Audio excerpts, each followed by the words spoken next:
Good evening, ladies and gentlemen. Welcome to yet another edition of COVID and Africa. And today we are very privileged to be handling one of those topics, very, very esoteric. For many people, it is a topic they don't want to address. We are going to be talking about mental health. Mental health is one of those taboo topics amongst us Africans. It is a scary topic. Within our traditions, most of us who lived in Africa looked at those who had mental health issues, people who were either cursed, some attributed it to witchcraft, and many other reasons why mental health became a taboo topic. And we have carried along that image, that knowledge, call it that conception with us right here into America, into the United States. And as an immigrant community, we find that one of the most, I would say, underexplored topics and yet acutely present within our community is that of mental health. And I'm thankful to the United States government for having designated this month, the month of July, is actually celebrated as the National Minority Mental Health Month. And I felt it would be terrible for a month like this when we are supposed to celebrate, to talk about issues related to mental health for our minority communities, that not a single episode, not a single event is dedicated to that topic. And that is why I quickly put together this broadcast on a Thursday evening, extraordinarily, because my show normally comes up on Saturdays from 11 a.m. And I decided to do it within the context too of a certain challenge that I've seen on Facebook, on social media, particularly amongst women, but I've seen a couple of men who have joined in. I saw the 25 push-ups for 25 days where people were encouraged, to take on this physical activity of 25 push-ups. And I can swear to you that I can't do 25 push-ups, but I've seen people taken up the challenge and documented their journey as a way of raising awareness of this issue within our community. I want to salute those efforts. I want to congratulate those who have been, taking up the challenge. But I want the conversation to go beyond just a social media thing whereby you do a push-up for 25 days, 25, you feel good about it, definitely. Yeah, it keeps you healthy, it keeps you balanced. But then the intention of raising awareness, I don't know how that impacts. And we're going to have another guest with us. But in order to, guide us through our conversations this evening, we are very privileged and I'm very thankful that I have a Cameroonian sister. And to be honest with you, one of the complaints or one of the things I've regretted in my life is I work in DC in a mental health agency. I'm an administrator of a program, and you don't see many therapists who are African. You don't see many call it psychiatrists. In DC, I know of only one Cameroonian who is a psychiatrist. That's and there are many, many medical doctors, Cameroonians in the United States, who are very few are specializing in that. But even more intriguing was the fact that my limited experience has not exposed me to find psychotherapists who are Cameroonian. And when I went looking for one, I got a referral from my little sister who gave me a classmate, Dr. Ajabeyang Amin, who is a psychotherapist. Her path is kind of an interesting one. I'm sure we're going to learn about that. But she's a psychotherapist. She also has a master's in public health. She keeps a blog. We're going to talk about that too. And it's quite a journey. And I really want to say thank you, Dr. Amin, for taking this time to come on and educate us about things that are related to mental health. And I'd like you to say a few words briefly to the audience, and I'll come back to you. I see Dr. Lorraine is also in now. So over to you, Dr. Amin. All right. Well, I really appreciate this opportunity. Being a psychologist and in the mental health field, you're right. It is rare to see people who look like me, and so I definitely always like the opportunity to talk to fellow Africans about mental health, because it's something that we all have struggles, regardless of who you are, right? You have had a struggle at some point in your life, and sometimes it's nice to have someone you can talk to. And so that's one of the reasons why I got into the field, and I can tell you more about my story as we go on. But mental health is definitely something that we all deal with, and we all can use some help or talk to someone. So I appreciate being here. Right. So let's get into the heart of it. Okay. Let me, just for the sake of having everybody on. Hi, Dr. Lorraine. Hello, Lambert. Hi, Dr. Amin. How are you? Hi, hello. Nice to So meet you. I am sure both of you do not know each other, but both of you are lessons. Okay, I think one is an older lesson, Dr. Lorraine. all right. But Dr. Lorraine, I'm very grateful. Like I said at the beginning, I am always on Facebook, and I've been fascinated by the 25 push-ups for 25 days in a bid to raise awareness about mental health in general. I know people talked about post-traumatic stress disorder as a main part of what you're discussing, but I prefer to characterize it as mental health in general. That's just one facet of it. And looking through the people who have taken that challenge, you were one of the first persons that I identified. And I said, I followed that journey. I really want to apologize because the Dr. Lauren actually sent me some videos that I wanted to play on. And I'm going to ask her permission. I may not be able to do that this evening because my technician also had a problem downloading them. So we could not put it in the broadcast. But I'm going to play them when they are ready, maybe on Saturday. So, Dr. Lauren, a few words. Welcome. Sure, absolutely. And first of all, Lambert, I just want to say thank you for for having me on. This is a very important cause. It needs every single voice, right? And as Dr. Amin said, unfortunately, you don't see a lot of minorities talking about this. So it's wonderful that you're using your platform for something that is so noble. Yes. Thank you. And I could only do this because people like you are also engaged. People like you are also doing the regular things. You took on the challenge. It was a way of spreading the message, but then you can see the ripple effect that it has had. Today we are going to have a conversation, and I'm sure many more people are going to take up the challenge. But as I promised you, I will not be able to take up the challenge yet because I'm already taking this. This is already a challenge that I'm doing. So, Dr. Ami, lay out the groundwork for us. I mean, having been, I don't know how long you have been practicing. What are some of the common, call it, mental health challenges you find amongst our immigrant population? Well, honestly, I have not seen a lot of, I should say, African immigrants. But just from the immigrant population that I've seen, and just from knowing Africans in the US, some of the problems that I see is just this cultural divide between either parents and kids navigating being raised in this country while their parents are from Cameroon or some African country. And there's this divide between the cultural divide that comes up.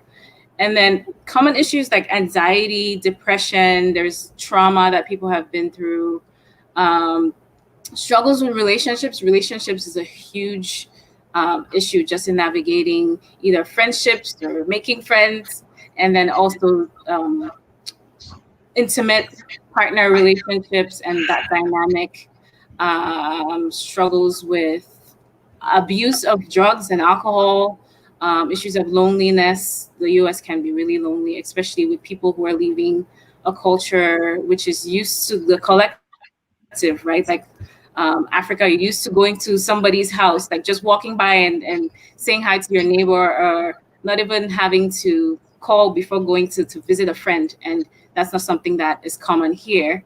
And so loneliness is something that comes up a lot. And then also Africans work a lot. And so there's the issue of burnout and not really knowing how to take care of themselves, or not knowing how to balance this work-life balance, and people having kids at home and being able to to take care of them while navigating having to go to work different hours. Sometimes there are odd hours of the day where people are working. And so those are some things I can think of right now. There are definitely more, and I don't know if Dr. Lauren can help out as well.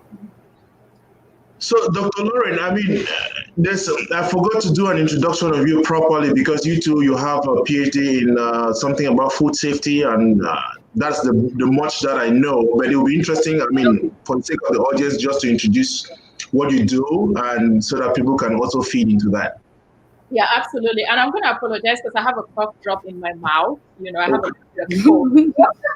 So I'm sucking on a cough drop. I apologize about that. But absolutely, yeah. And it's great for me to share a little bit about my background, because it really ties into what Dr. Amin said about people being in different situations, to deal with stress and anxiety and worry, and just some of the psychological challenges.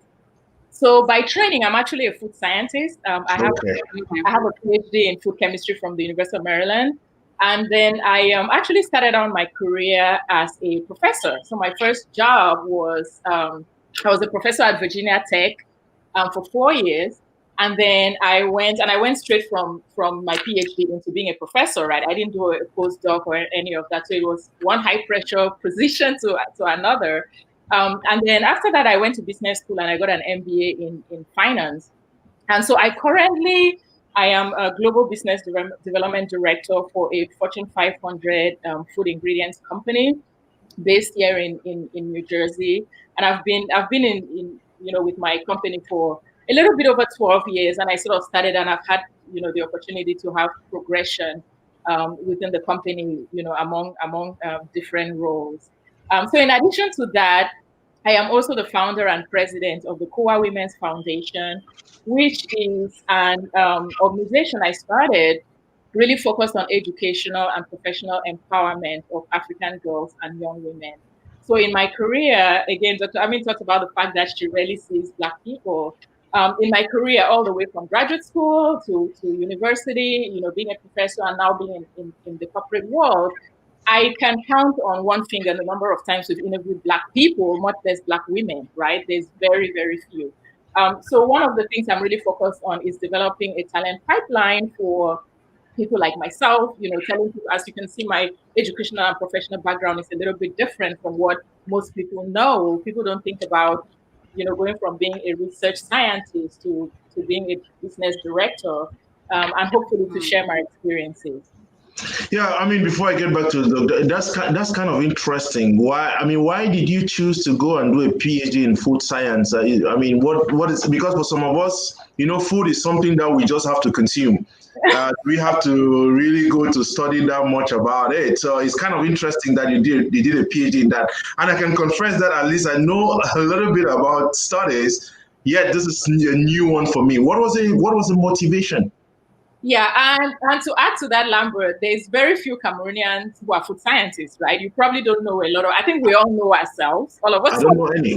I think we all know ourselves. But I actually started out as a biochemist, right? So my undergraduate degree, I had a scholarship. Back when they still used to give, the government still used to give scholarships. So I had a scholarship to study biochemistry as an undergrad in Nigeria. And while I was there, we had the opportunity to tour a food factory, right? I believe it was a Unilever factory. Unilever makes pig milk. They make a lot of the processed foods that are consumed in, or they used to, they've exited some of that business. But back then they made a lot of packaged foods, and I was immediately fascinated, right? So, biochemistry is a very basic fundamental science where you're really looking at a molecular level, and I enjoyed it. I sort of enjoyed that starting out as a scientist. But when I got the opportunity to see an applied science, which is what sciences like, food science, a lot of this agricultural science, food engineering, they're more applied. You're sort of applying the science to practical real world problems. I just got really fascinated with, because growing up in Cameroon, you don't even hear about food science. We consume, obviously we consume processed foods and packaged foods and food safety. But for me to see it in action, that really influenced me in terms of picking a career. So for my graduate school, I now moved into food science and into food chemistry in particular. And I'm anticipating your next question about why did I choose to now go and do an MBA. I was at an industry conference. We have a huge industry conference, about 30,000 people every year in the United States. And as a graduate student, I was volunteering for one of the sessions, and the vice president of marketing for Taco Bell was presenting. And she was a scientist who had gotten an MBA in marketing. And so she was very balanced. She sort of understood the science. And I know people don't think about Taco Bell and science in the same language. But she understood the science of the food as well as the importance of what it meant to people, what it meant to the consumer. And so that again was, sort of what has really directed my career. Both my parents were teachers. My dad was a college professor. And so I always thought I would be a professor. That's how I started out in academia. But being able to see these real world models of people doing careers that were very different really spurred me on. I sort of now saw someone in a role that was, this person is a scientist. And now in my career, there's actually many of us, right? I've led a research and development group in innovation, but also commercial groups in marketing managers and marketing directors. So it's very exciting.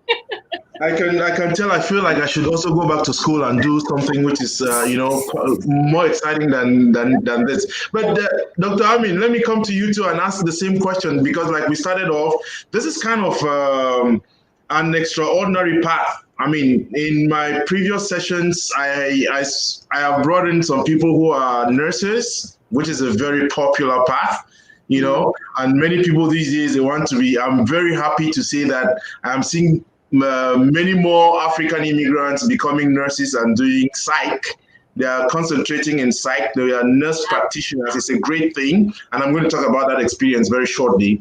But I went to school and I actually did a PhD program in clinical psychology that I abandoned because I looked at the money and I'm like, no, I don't think I want to continue doing this. And then chose something which was even worse than the clinical psychology because I went into journalism, But that's a story for a different day. Why did you choose psychotherapy or what the psychology? Why did you get into that?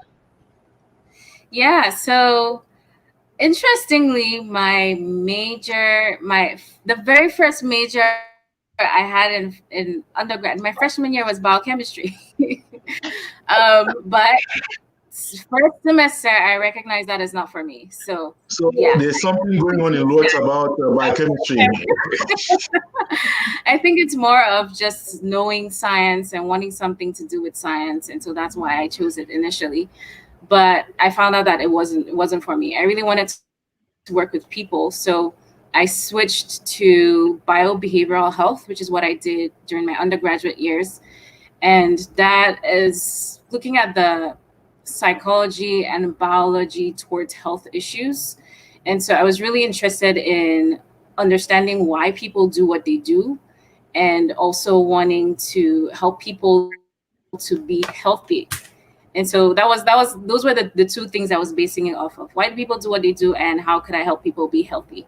And so through that, I went and did a master's in public health after that because I was still hoping to help people, to change their behavior to be healthy. And while I was doing public health, I just recognized just through different experiences with I was a part of different research labs and did an internship in Ghana for 2 months where I kind of did different rounds through a hospital and got to interact with different departments and see what they do. And I was really drawn to the counseling department there because I felt like I was really getting to the root of why people do what they do while I was sitting with some of the people that came in, some of the patients that came in. And so after that internship, I returned and completed my master's degree and kind of spent, I'll say 2 years of my life really more understanding myself. And I would say going through my own form of therapy and really just soul searching and recognizing my own patterns and behaviors and why I do what I do, and really recognizing some of the things that I did that put me in the same situations over and over again. And and through my own personal journey, and also through my journey in public health, and recognizing that that's not really what I wanted to, like, I didn't really see that as helping to get to the root of what's behind people's actions and behaviors. So through all of that, then I found counseling psychology, and I was so excited because I felt like I found my fit. Like, I recognize that, you know, there's a lot of things that people have been through personally, that really becomes a barrier into us getting to where we want to get, and it puts us in the same situations. It's like that definition of insanity of doing the same thing over and over and expecting a different result. And so some of that is really based on us, right? And so I really recognize that we have the ability to change, and being able to sit with someone and process some of your history, or even just have someone be a witness to how you've been living your life and some of the things that you've been doing that have been destructive to you. Being able to do that really helps you to change. And it's not just changing your behavior, because it also changes your biochemistry in terms of changing your the neural pathways in your brain, and changing how you think, and how you react to things. And so I'll say that's a short version of why I chose psychology.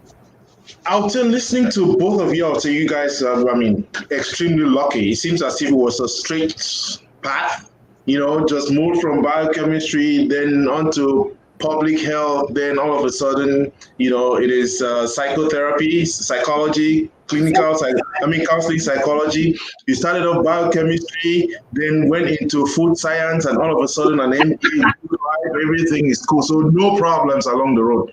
Is that in case you did not get the part where I said I spent about 2 years of my life soul searching, that's the struggle. Yeah, that's where some of the struggle happened, with me digging deeper and healing from my own traumas, and also reading a lot of books to really help myself. I mean, you're not really able to help others when you're not whole enough to do that. So I think it's important for us, to counselors. We always talk about getting our own counseling, because we carry a lot in terms of our clients and also life, right? And so yeah, we need the work ourselves. No, I mean, I can tell you that I did marriage and family studies. My wife often says she doesn't know what I studied. So yeah, that's the conversation. That's the second thing I promise you, for a conversation for a different day. But I mean, again, where I'm going out with this is simple, that many people who come into this country, there are many challenges that I am thinking that you were really lucky to have that time to process all that, because life actually happens for many people, and it takes years for people to now start unwinding, you know, and that is why, again, we'll come back to it, the trauma. But Dr. Lorraine, what's your own experience with how your trajectory went, and how that impacted or has impacted your life? Oh, absolutely. And I'm so glad you raised that point, right? Because there's obviously the broader life issues. And clearly, I'm not a psychologist, but there's obviously the broader life issues of just being an immigrant, right? And having to deal with, you know, living what you're familiar with, and then, you know, settling in a different country. But even more specifically to your career and educational path, because there's pressures in that, right? In of itself. I think sometimes we take that for granted. You know, people kind of assume that, you know, if you have a good education or if you have a good job, then everything is smooth, right? And you cannot complain, because there is people who don't have that. So you're lucky and you should not complain. So so every step of the way, you know, my PhD program, as you know, you have a doctorate, you both do, it's very stressful. You know, it's very political, just physically it's grueling. You know, it's almost like your baby. You know, my professor, my research professor always used to say your dissertation is like your baby. So there's that element of it. You know, you have anxiety, you have stress. You know, and my dad counseled me, and sometimes you even have doubts, right? You know, so I think Lambert, you referred to the fact that, you know, you got a doctorate in one area, and and you changed your mind because of the money. But people have to make choices in their careers, both in their education and in their careers. And a lot of times, your personal values come into play. What is important for you, the situation in which you are.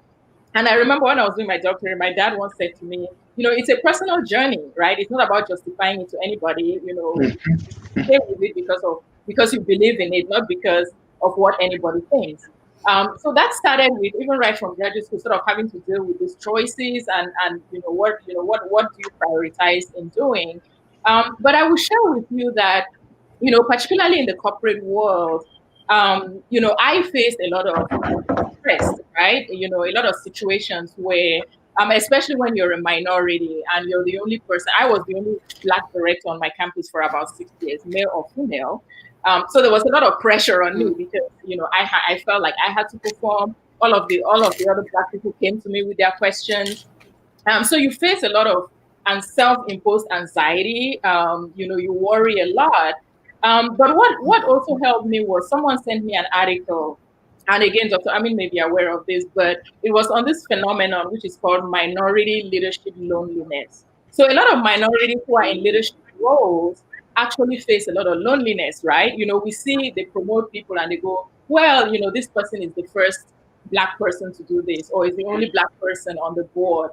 That is a lot of pressure, right? Yeah. We're always celebrating these people, but there's actually a phenomenon called minority leadership loneliness, because a lot of times these people are the only people, and I had thought I was the only person, putting all this pressure on myself, right?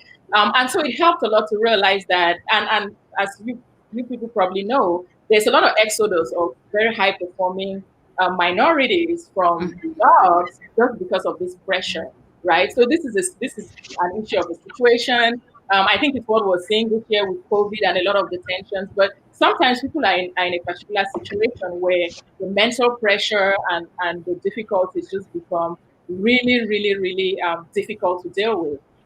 So again, like I said, there's the bigger issues of just life in general. But I really wanted us to, Lambert, I'm really glad you raised up the point about, the educational and professional career, because every step of the way there's pressures and they impact people, right? I will share with you, I actually gained a lot of weight because I was working 12 hours a day, putting pressure on myself. I was traveling a lot. So I remember I was on an 18-hour flight from Singapore. You cannot walk out if you're on a plane for 18 hours. Yeah. Granted, it's business class and you're lying on a bed, but you're eating unhealthy. So it literally impacts. I think Dr. Amin talked about the fact that it's physiological and neurological. It actually impacts you a lot. And if there is one takeaway, I know we're going to get to the point about the push-ups, but if there's one takeaway I would love to share with people today, is that really the pressures and the anxieties and the mental stress around our careers, we really should step back and take a look, right? In your career, it's about choices. We want to do meaningful work. We want to do things that enhance and build us. And that's really an area, both educationally and professionally, to make sure that you're not, sort of stressing yourself out or your family, you're shortchanging your family or shortchanging other parts of your life because you want to be successful professionally. And I think that is really, really important. Thank you very much, Dr. Lorraine. Again, we can look at this from 2,000 lenses and you would always have a different thing to say, but I think that gives a certain, and I apologize because I didn't prepare you guys that I'm going to put you on the spot about your professional lives. But it is an important segue into the conversation, because the danger, I've seen it a lot. The danger with our community is that you look at people and you do not know what they have gone through to get to where they are. And just listening to you, Dr. Lorraine, talk about that minority leadership and loneliness phenomenon. There are lots of people who are struggling out there because of the position they have. Many people look at them, they're looking up to them, and they're really willing to take the next step and improve on their lives, but they're like, I'm going to be disappointing too many people. And because of those people that do not even come to them, they stay there locked out in a closet. And again, Dr. Amin, it's not just immigration. You laid out quite a few. I shared with you at the beginning that I'm reading a book by a Catholic psychiatrist who wrote about the secrets to happiness in marriage. And I mean, I open up the book, and the first thing the gentleman is talking about is anger. And it's like, I think you're talking about secrets to the secrets are about dealing with anger. I don't think I have an anger management problem. But then when you read it and you see he's saying your family, how you grew up, there are influences there that you carry with you, many unresolved issues. Then you are not able to face them, and you put the blame on your spouse, your colleagues at work, and the problem is actually you. I believe that the starting point, which is, I am very grateful, I'm very thankful you started there by talking about how you processed it yourself, then you can share. And I'm sure Dr. Lorraine is also going to tell us you should not give food if you have not tasted it, isn't it? That's processing, isn't it? You should not be. You should not, I mean, you should be eating food that somebody else has given to you if the person has eaten that food themselves. But let's talk about that the tensions, and you can take it any way you want to, where you are comfortable. Just within our communities, where is the challenge? What is the real problem? We are not saying that the others who are not Africans or the whites or whatever, they are better off, but there's something that they have gotten, and that is why they have psychotherapists, they have these counselors. What is it about our community that is making this topic such a taboo? And even though there are experts like you, I don't know whether I will come to you for therapy, but Yeah, that, I mean,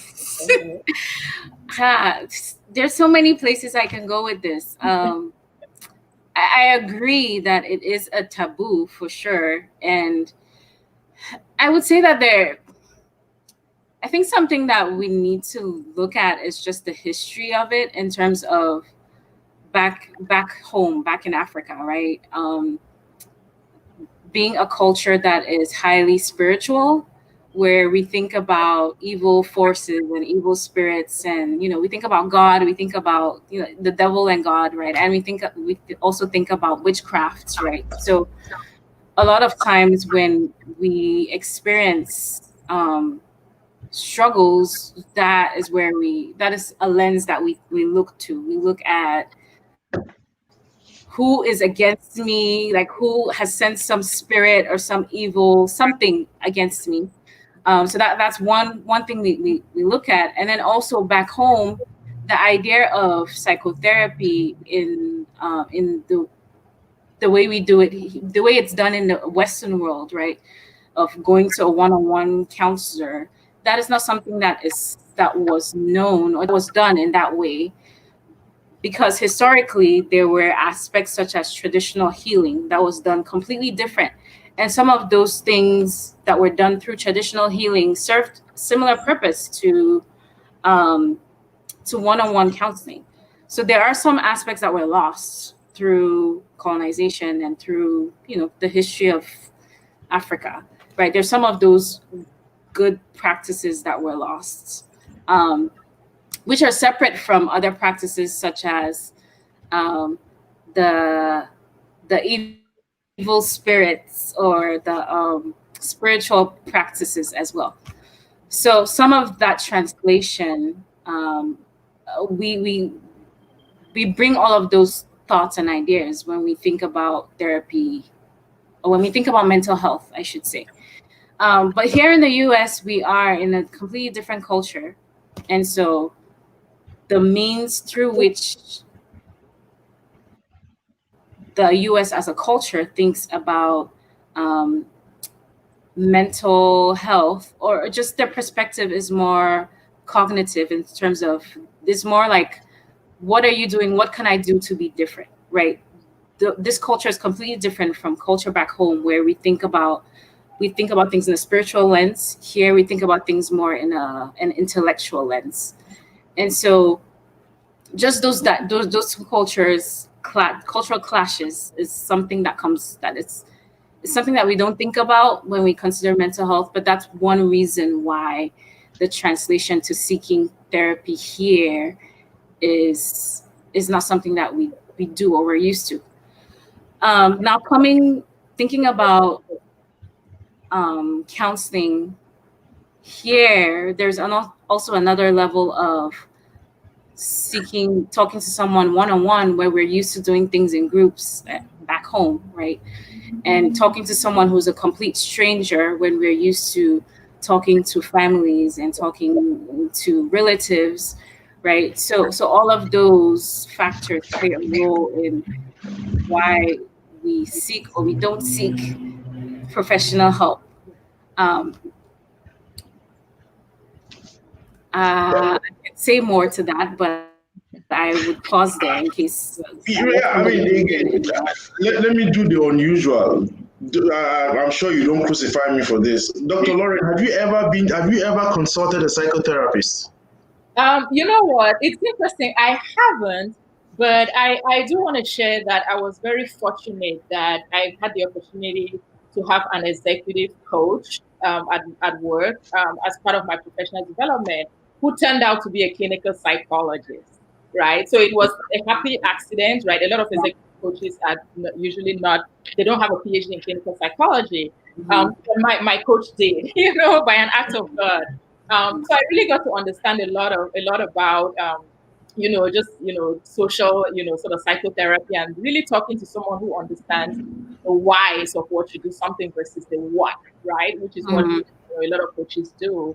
So it was a huge growth experience for me, and I was very fortunate to do that. I do want to just add a little bit to what Dr. Amin said. Fully agree. I think there's the cultural element of, traditionally we solve problems within either a family unit or some traditional unit. It's usually people that you know. It's an established structure that you know. So there's a little bit of mistrust when you're going to a complete stranger, from our culture. But there's also the pragmatic aspect, and I always come back to this, right? Because growing up in Cameroon, I don't think people even knew there was a discipline like psychotherapy or psychology, right? And it's very difficult to identify with what you do not know or what you do not see. Absolutely. And so that's why advocacy is very important. That's why it's very important for us all to speak out, right? That's why I speak out about mental health. That's why we need people encouraging, because the people who need help are not going to speak up for themselves. They don't know what to do, right? It's very different. And so that's a huge part of it. There's a cultural element, but there's also the piece of which is just not a discipline that it's known. Absolutely. We're not as familiar with it. So I think we have to do more to encourage people to study psychology and to go into psychology and to look at it as a holistic discipline versus versus something that we're not familiar with. Yeah, so, absolutely. That was a very long answer to your short question. No, I absolutely agree with you that just the idea of, and I think that ties in really well with what we're saying similar things in terms of that, because it's not something that we're used to. We don't know that it exists, or we don't know why we should use it. And also we are not trained to think about ourselves and how we're doing how our mental state is. And this calls for us to be more introspective, which is something that I don't mean to generalize and say Africans do not do introspection very well, but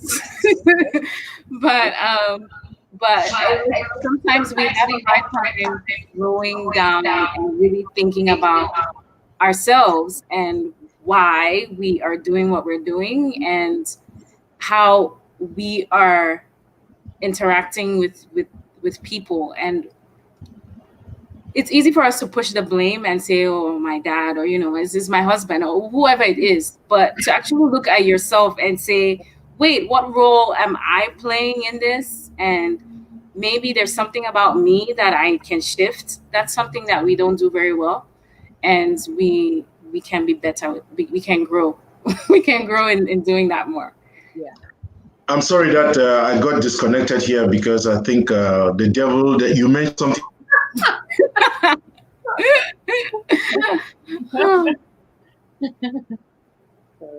Yeah. Oh, did you? It looks like coming out. Yes. Again. So there's just a lot that we can continue talking about this, but I really want us to focus. You just made an important point there about focusing on the self. because I think it is fundamentally important. And that is where I was going to with the comment about when you yourself experience it and you're able to come out of that trauma, then you can help other people, isn't it? But the problem with the community is we are not looking at ourselves. It's what the French philosopher said, hell is the other. And once you see the other as hell, you will never be able to help yourself because your focus, your lens is on that. So, I mean, what do we need to do in order to turn that lens to focus on ourselves? Because I can tell you one thing, it's very, very frightful and frightening. I share an experience with you, and I'm sure both of you do not know it. I went to a seminary. I'm a Catholic. I was preparing to become a Catholic priest. I was in a seminary for 7 years. And I remember the first experience I had in the seminary, you have your own room. And so I went into my room, and it was the scariest thing I've ever had because I felt like I was going to die that night. Wow. And I had that fear of death. Remember, I'm in seminary preparing to become a priest, but yet I'm afraid of death. Wow. And it was such a shocking thing for at least a month, And then I drank a lot of coffee, and so they said, cut down on the coffee so that maybe you can go to sleep early. But then it did not work. But I realized that the problem was more the fact that I had now been placed in an environment where I needed to confront myself. And it's that confronting the self that was now bringing all of this. But then I was able to walk through that, and it's been very helpful. Again, I share this just to say that introspection is something which is scary. And if you're not able to deal with it, and again, that is why you need the guidance of a specialist to be able to face yourself and tell yourself, hey, this guy who laughs out there every day like that internally is crying, and is you have to confront that. I mean, so once you experience that, and Did you want to talk first, Dr. Lauren? Oh, absolutely. I would be glad to. Absolutely. I completely agree. And I kind of cited my executive coach, which it was again more of a professional setting and sort of how do you grow. But Lambert, thank you for sharing that very personal story. I can only imagine the experience when you're essentially kind of forced into it, right? Yeah. You're into it. But what I also want to add is that, emotional and mental wellness is not only about a disease condition, right? I think no matter what stage you are, we should constantly aspire to being our best selves. I think sometimes as a community, we don't, to your point, we don't do the introspection, but we want to constantly be thinking about, am I at my best? Physically, emotionally, and that's why you see people who are constantly, if they eat well, they read great books, they work out, if they, you have to be constantly improving yourself as a human being, right? You like to be around those people, right? There's people that you like their energy. Well, it's because they don't take any day for granted. They wake up every day. I have to tell you, that's why the push-up thing for me got better every day. So I do want to encourage our community.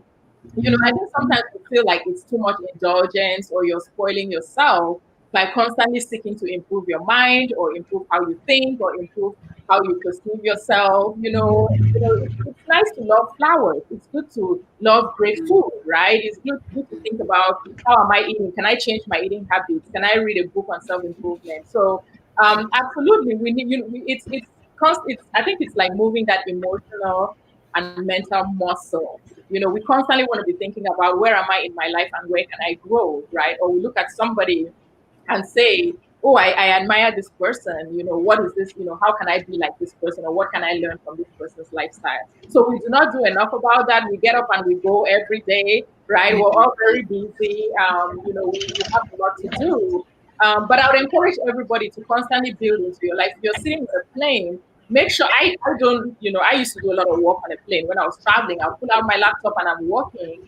And when I changed from doing that to reading a book, I literally found myself in a much better place, right? So there's even little things that you could do. You don't necessarily, it doesn't have to be a huge big change, but just daily, constantly, look at your life and say, how can I make my life richer and better and and have better mental and emotional fitness and wellness? I think that is an excellent point, Dr. Lauren. There, I mean, again, I believe that we have gotten to the Western world where we have no time for anything apart from work and bills, and that self-development becomes a real challenge. And people, they have time. We have time for everything except the things that matter. But Dr. Ami, just back to you. Just give me 5 reasons why I should come to you as a psychotherapist. Why should I come to you? I mean, why can I not just call my mom and cry, even though I'm over 40 and I'm almost, why should I not just call mom and cry and I have to come to Dr. Amin to say that, listen, it's not moving? Well, why should I do that? Yeah, that's a good question. Well, my first question to you is, has what you've been doing working? If it hasn't, then maybe you need to try something different. And so seeing a psychotherapist, what it can do for you is it can really allow you to have this space where it's really about you, and it's about you getting to that improvement that Dr. Lauren was talking about. So another thing that we think about a lot is we think about God, and that why can't I just pray it away? Why, like, if I have God, why do I need a therapist? Right? We can say the same thing about medicine and going to the doctor, right? Like, if you need a medical doctor for your physical health, then how about your mental health, right? Don't you need someone who can help you with that? So what a psychotherapist can do for you that a family member can't is that a psychotherapist has been studying, they've been studying human behaviors and being human, right? They've been studying this for years. And so they understand patterns, they understand psychology, they understand how people think in general, they understand negative patterns, they understand positive patterns, and they understand how to give you tools that will help you to navigate life stressors. Therapy is not only for people who are highly mentally challenged, or it's not for those people whom we see back home walking on the streets naked, half naked, right? Therapy is not only meant for people in that state. It's meant for anybody, right? You can seek therapy if you're feeling good about your life and you want to get even better, or you just want to have a place where you can talk through different things that come up throughout your week. So there are different reasons why you can seek therapy without feeling like this is a place where I'm going to be seen as weak. On the contrary, this is a place where you will actually get to build a lot of strength. And it can really get you to a place where you can walk out feeling like, I have done meaningful work. I understand myself better. I know who I am. And I know how I want to show up in the world. I know how I want to be in a relationship, either with my family. I know how I want to be in relationships with my friends or with my spouse. I think just the aspect of being able to learn different tools that you can use, right? So, something such as breathing, right? And taking a pause even before, like when you like Lambert talked about anger, right? Like, just being able to take a pause and breathe can get you to calm down, to get you to from a 10 to a 2, which can really help you to approach the situation with a clearer mind. And so, I don't know, there are various reasons that psychotherapy can be beneficial for you and in any stage of your life, especially if you're navigating through some really tough times, and if you've been through some really challenging things that you feel like you need help with, then a therapist is a good place to go. I think I'm going to be putting your phone number so that I'll be your first candidate after this to come for.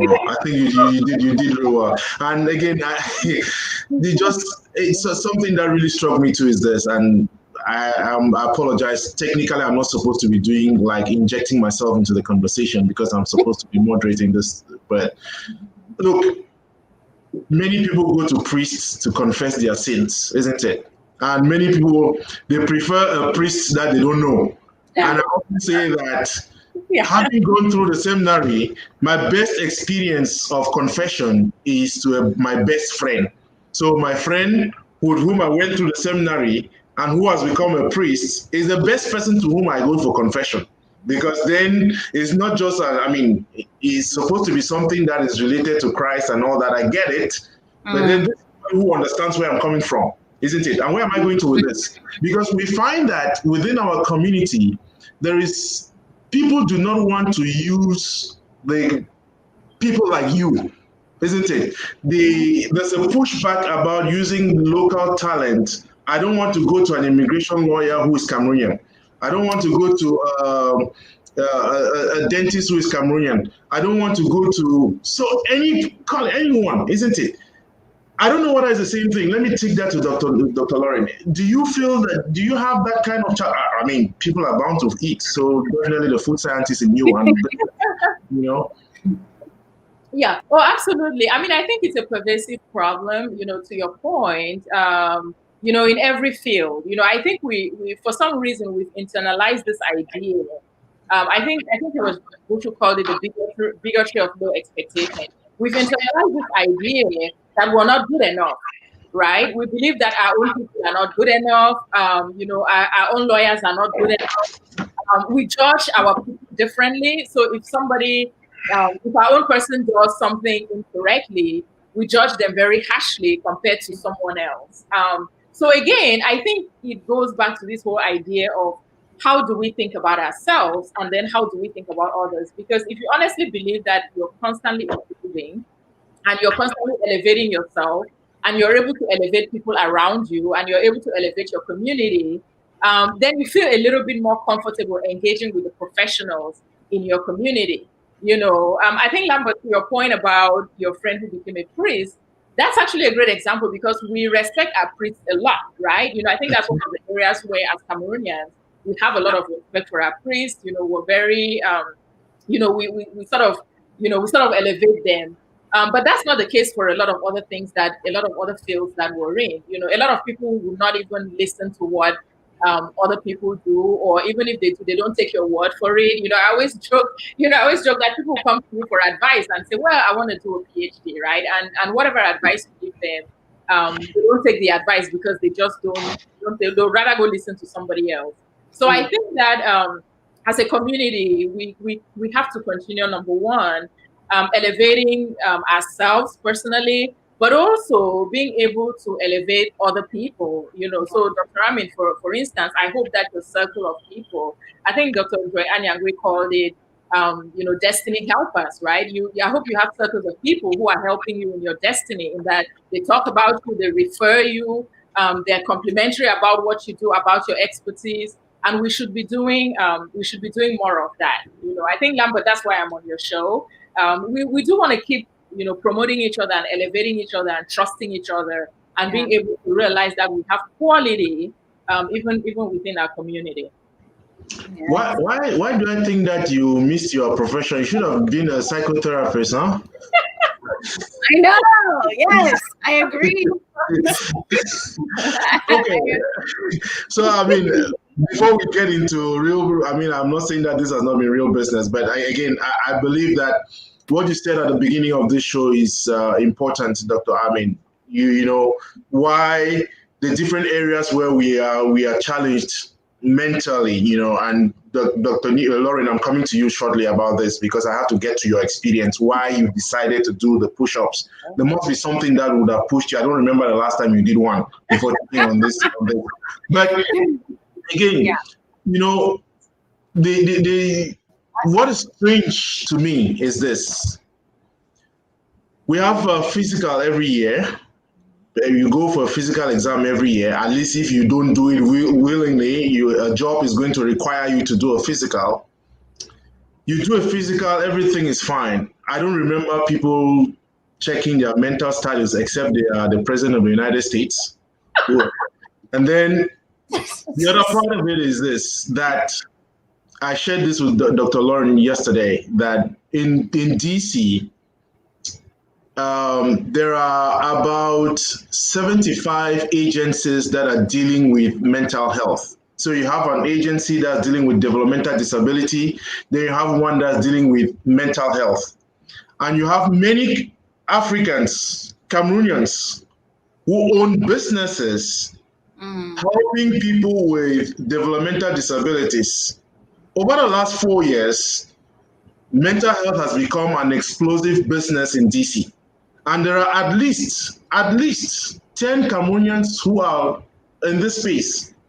But yet, I don't find any of these people talking about these things in our community.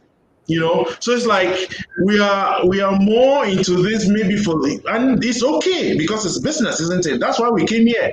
And we didn't come to look for money. All of us will be Amber boys and girls, isn't it? Now, but we came here for a reason, and that's fine. But all I'm saying is, there's something called, corporate social responsibility, if I get that term correctly, isn't it? And I think that it really doesn't have to go into something else. It is investing into your own community because it's a huge issue. And I'm not only talking about it in terms of the gentleman who is very disappointed with the wife because the wife has a new boyfriend or husband and he takes a gun and shoots her, kills her and kills himself. No, I mean it's beyond that. There are many of us who are killing our spouses every day. They are dying. They're already dead, although not physically, isn't it? But that is because there's so much pain. There's so much mental trauma that most of us have gone through, and we do not want to find the time, the energy, or we maybe do not want to, just do not know where to go to in order to seek help. Yeah. And I'm sure this is why this initiative that you went into, Dr. Lauren, which I want you to talk about, it is part of that. Maybe if you had an agency, you could have required all your staff to do 25 push-ups, and that would be good. But I think that beyond just having agencies, and talking about it as we are currently doing, this is an emergency in our community. Yeah. And we need to start addressing it. So let me hear from you why you did what you did and describe for the audience what you did, because they could be thinking that I'm telling some funny things from us. Oh, absolutely, my pleasure. So the first thing I want to say is that, you're absolutely right about the fact that we need to have safe spaces where people can talk about these issues, right? So to your point, there's a lot of stress, there's a lot of trauma, there's a lot of, legacy stuff that we carry, and people don't have a safe space to talk about it. It's not your country meeting, sometimes it's not your home, it's not your family, and so we really need to open up our minds a little bit about just being able to empathize and listen to people. So now, with regards to the push-ups in particular, so I'll just give maybe a little bit of background about how this initiative started and sort of how I got into it and why I sort of pledged to continue to do it. So this actually started in 2018 in Australia. So there's an organization that is called Headspace, and it's really focused on mental health for youth. And so Australia, I believe, has about 3,000 to 4,000 suicides a year. And what this group decided to do for a period of 20 days was that they were going to try to get as many people as possible to do at least one push-up for each life that had been lost to suicide, right? And so they picked a number of the number, I think it was 25. And then ever since then, it's grown to other numbers. But they felt, from May 11th to the end of May 2018, they will do enough push-ups to at least just acknowledge the life of everybody who had died of suicide, again, just to raise awareness to this issue.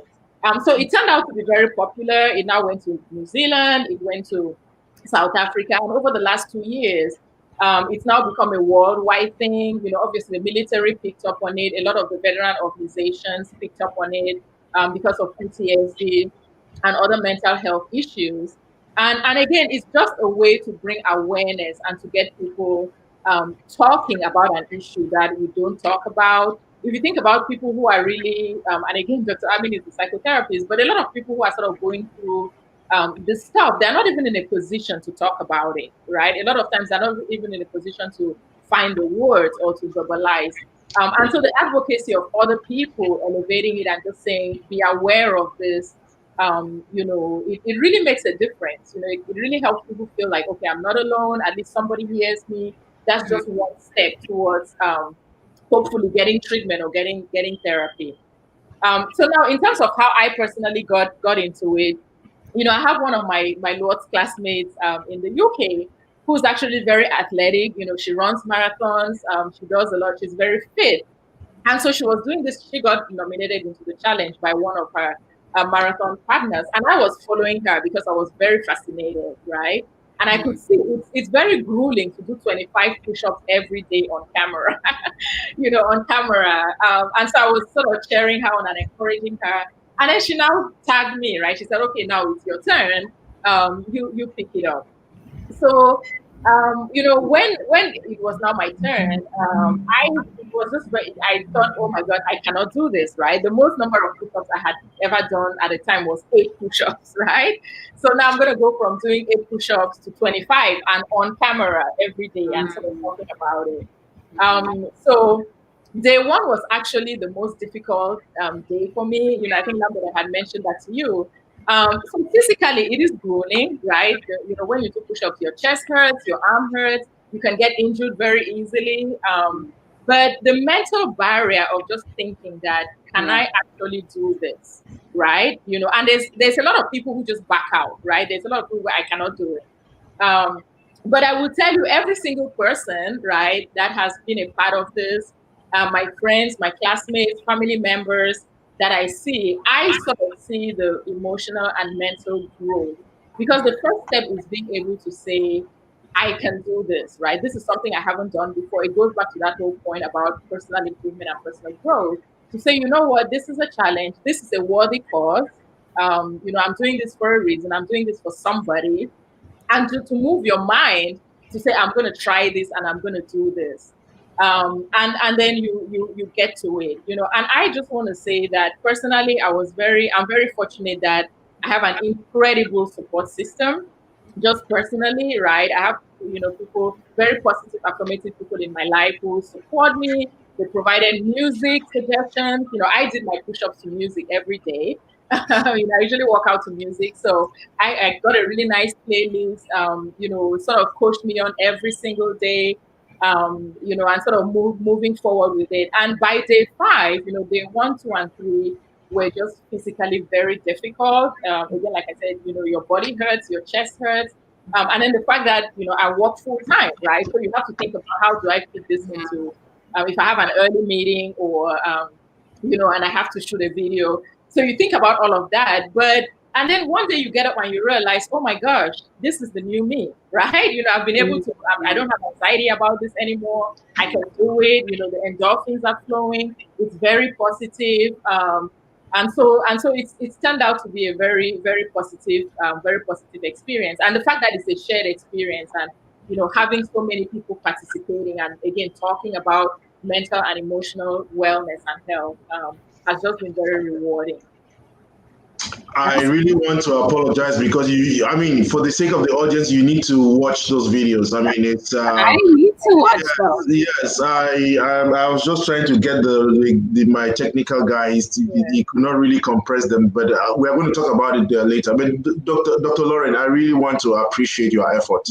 I didn't even know that this is something that started in 2018. I just went on and I was looking. I was seeing what I was doing is that I was making sure that the people I was on their page checking, they were not noticing that I was checking them. Because I don't want anybody to, try to say that they nominate me. It's not going to happen. Just before I come to you, Dr. Amin, be thinking about what is the significance of the physical in relation to the mental, isn't it? But Dr. Lauren, you mentioned something about the first day was difficult. Why was it that difficult? Well, it's, in business, we use this term. It's like when you're accelerating, right? Whenever you're starting something, it's like, you're at the bottom of a hill and you're trying to get up a hill, right? In a car. You usually need a little bit more of a push, right? You really need to accelerate in order to just, get on the hill.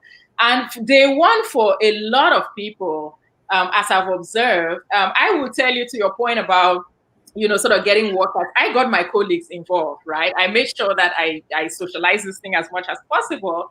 And I remember, one of my colleagues in Brazil, the first thing he went, he's Hispanic. He was like, "Oh my gosh, Lorraine, I cannot do it. I absolutely cannot do it." Right? He was like, "What? You mean I can do this?" So, so day one, people just think about it mentally and psychologically, and they go, "I cannot do this," right? So, so again, there's the physical element in that it's very difficult. But if it's something that you've never done, and again, it's like many of the barriers in life that we impose on ourselves. Be it, a new level of education, a new career, a new relationship, whatever it is, we have these internal voices that tell us that I'm not good enough, I cannot do it, I don't have the ability to do it.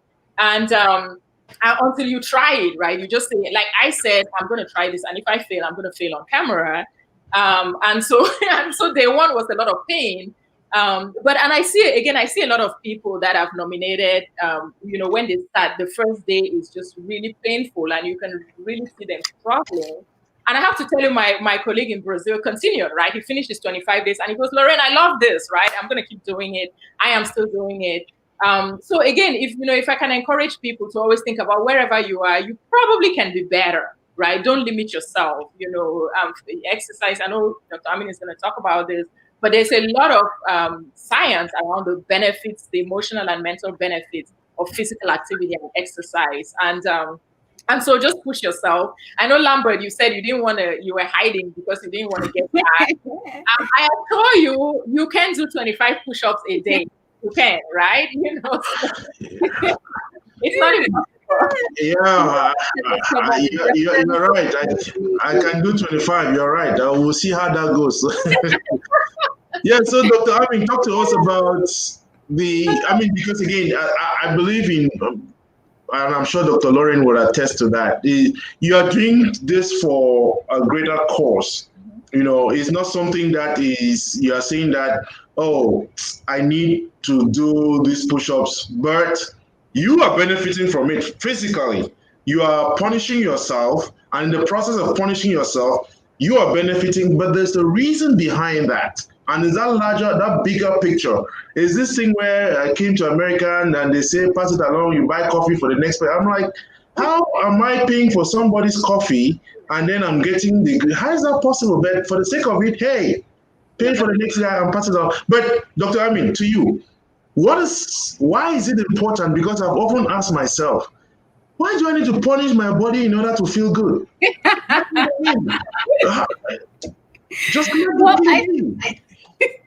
I think Dr. Lauren explained it pretty well, actually. But I think it's just the fact that all parts of us are intertwined. So there's the physical, the emotional, the mental, and the spiritual. And so when one part is neglected, the whole part, like our whole being, is affected, right? So if you neglect your emotional health, then you will suffer a little bit, right? But in considering the mental and the physical, just what Dr. Lauren was talking about, if you have that self-efficacy, or if you believe that you can do something, then you are more likely to do it. And you're more likely to actually take the steps to do it, right? Because your brain is wired to actually like move you into the direction that you want to go. So whatever you're telling your brain, it's listening to that. And so if you're telling yourself that you're stupid or you can't do X, Y, and Z, then you'll be less likely to do whatever that is. And then considering exercise and the brain, exercise is one of the interventions that improves mental health. So if you exercise for 20 to 30 minutes per day, that increases your mental health, right? Like it improves your mental health. And all of that is just intertwined with the fact that we are, God built us to have all these different parts of us. And it's important that we take care of all the pieces of our bodies. So the physical, the mental, the emotional, and the spiritual. And so if you're neglecting one, then the other one is going to suffer. So that's a a summary to answer your question. So let me, I mean, again, without putting you on the spot, Dr. Amin, are you saying that if I came for therapy, one of the things you could ask me to do is to go and do 25 push-ups? Is that a possibility? So I will not tell you to do 25 push-ups, but I would ask you how, like, what you're doing in terms of, are you doing any physical activity? I might ask you that, right? Are you doing any physical activity? How are your social relationships? How is your diet? I mean, I wouldn't tell you to go on a diet, but I would just ask you if you're eating every day, if you are getting enough sleep, if you exercise, if you hang out with friends, just different things that that help your mental health. All of these things are related to how you're doing mentally. So again, you just mentioned some part. I mean, the food part. What has food also got to do with the mental health? I mean, we eat a lot of, good food. Kati, and all those, we eat well. So what has that got to do with mental health too?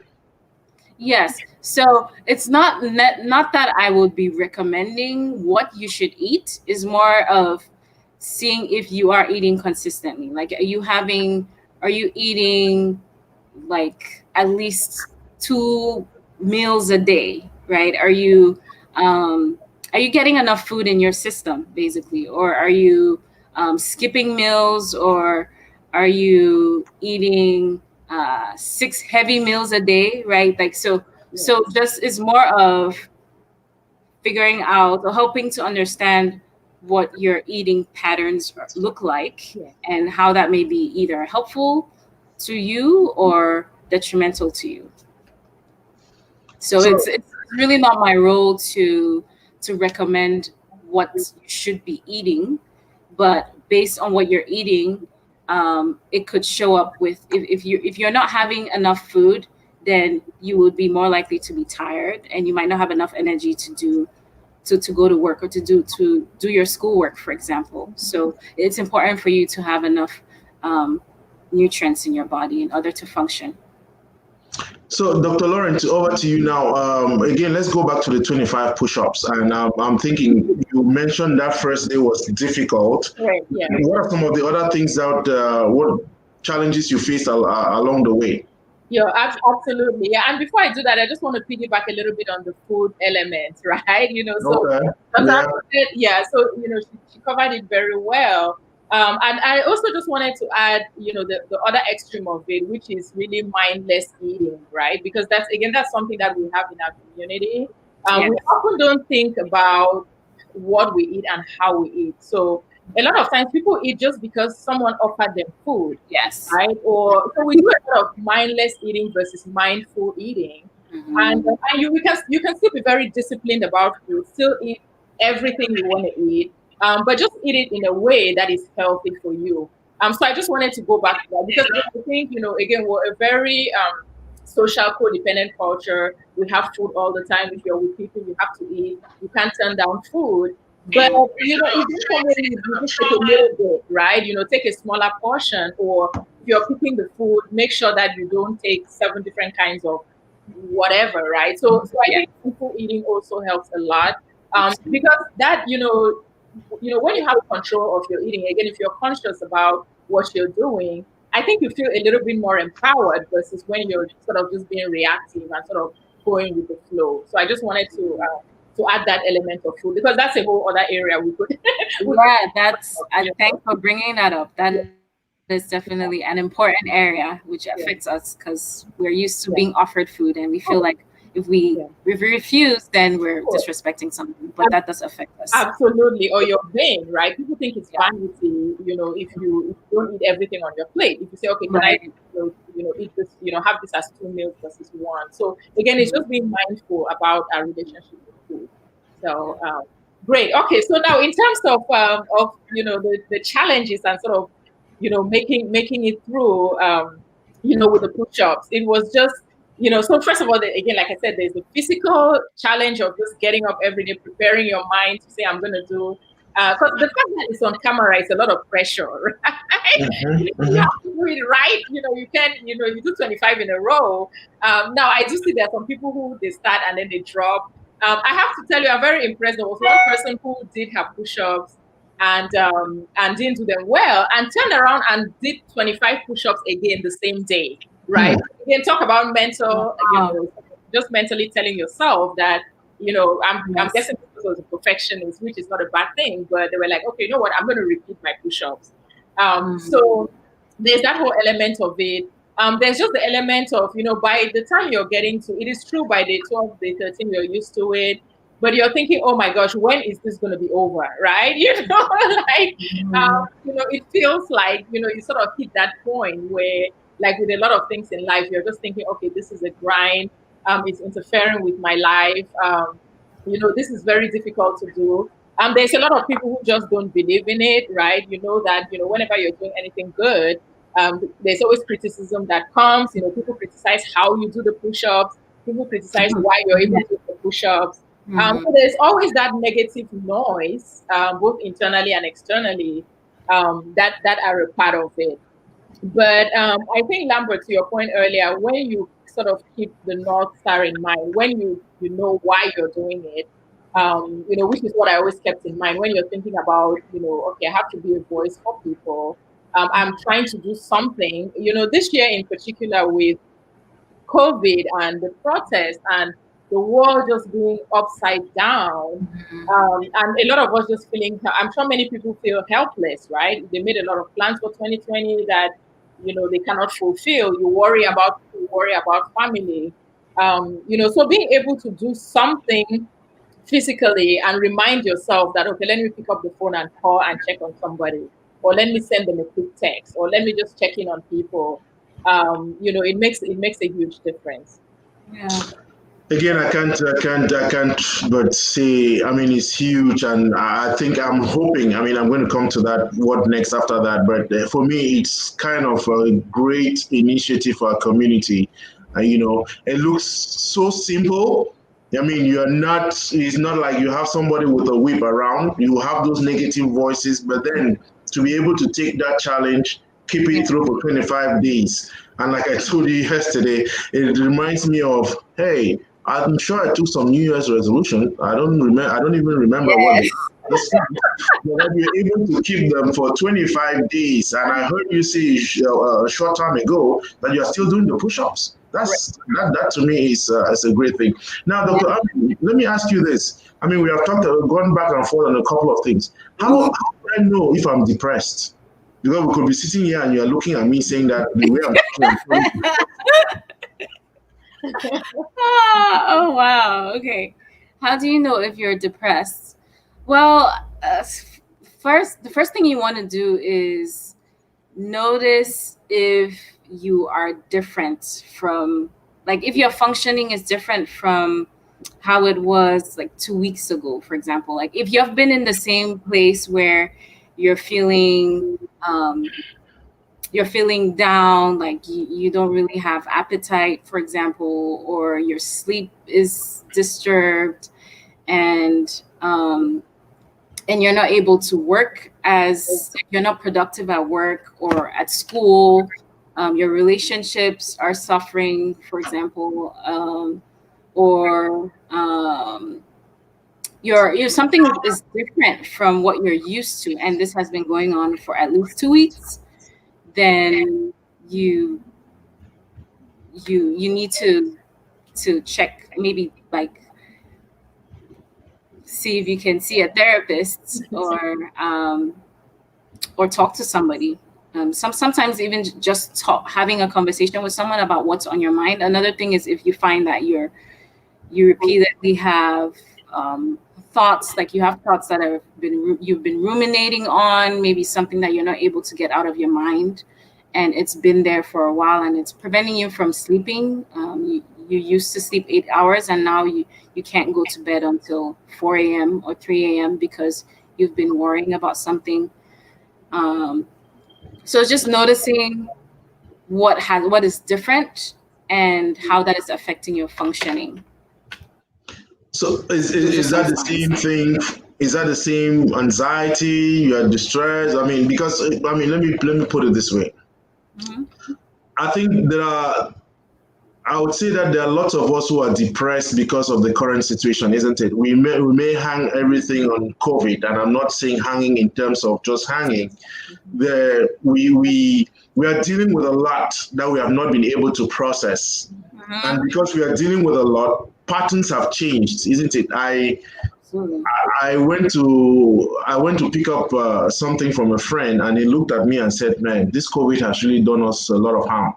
We have put on so much weight." And I said, "I'm not sure I changed my eating habits. Yeah, because I kept the same routine. But Yeah. I believe that beyond just, noticing that change, the issue I have is many of us are unable to decipher that there's a certain change because we are depressed. We are anxious about something, and we are not noticing the signs. We are not seeing that this is something that is this. The pointers are there. We're either deliberately refusing or masking them. I mean, the common one is simple. I mean, if I want to have a good time, hey, there are many bars around Silver Spring area here in Maryland, isn't it? I can just drive down there and have a drink, and I'm not seeing that. I am drinking this because I'm masking a problem or trying to avoid something, and underneath it, there's some depression which I'm trying to drink away or pour into a bottle, isn't it? So what do we do in order to, again, I'm just asking you, you can't diagnose somebody just listening to this, but what are some of those simple things that people should take to keep in mind? Yeah, I mean, I think you just gave some really good examples. If you're finding that the only way that you can find yourself happy is by drinking, like if you find that every night you just want to go you just want to drink, and if you're finding that the only way for you to get relief is by doing something, or is by being like having sex with someone, for example, like if you're finding that you're doing those behaviors that is not your norm, it's not what you're used to, and you're finding that that's the only way that you can use right now, or that you're having that that inkling to go toward that, then that is a sign. And then sometimes there are people who are close to you who can even point it out more than you do. Sometimes you're really not able to notice what's going on with you, but maybe a roommate or a friend is able to say, "Hey, like you're different." That's what you said, right? So sometimes we also need those people in our lives who can point out when something seems off. Dr. Lorraine, I mean, I'm sure you have some experience too in there are certain things that you want to point out to respect to that. Yeah. What are some of the things that people will notice in their Oh, absolutely. Yeah, and there's such a thing, again, I'm not a psychologist, but there's situational depression, right? So people, I think, one of the things people worry about is being able to say, "I'm depressed," because when people think there's something wrong with you, or that, you suffer from clinical depression, but sometimes you get depressed because you're in a particular situation. Absolutely. So, so this COVID, this year, I think there is a lot of situational depression. And a lot of times it's actually people who are very high performing, they're very high achieving. Normally, they do very well, but all of a sudden we're in a year where they don't have control of a lot of things, right? If you used to I used to travel a lot for work. We've been grounded since March, right? So, and there's a lot of people who cannot deal with that level of uncertainty.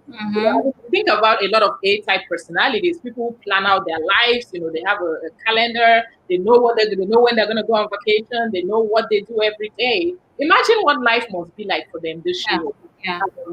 It's completely the opposite. So it's important for people to acknowledge that. I think, Lambert, that's part of what you were trying to say. It's not that normally they're depressed. It's just that there's a situation now that they're struggling to deal with. So it's very important for us to even acknowledge that, for people to get up and say, this is not normal. This is not my normal life. My life is different.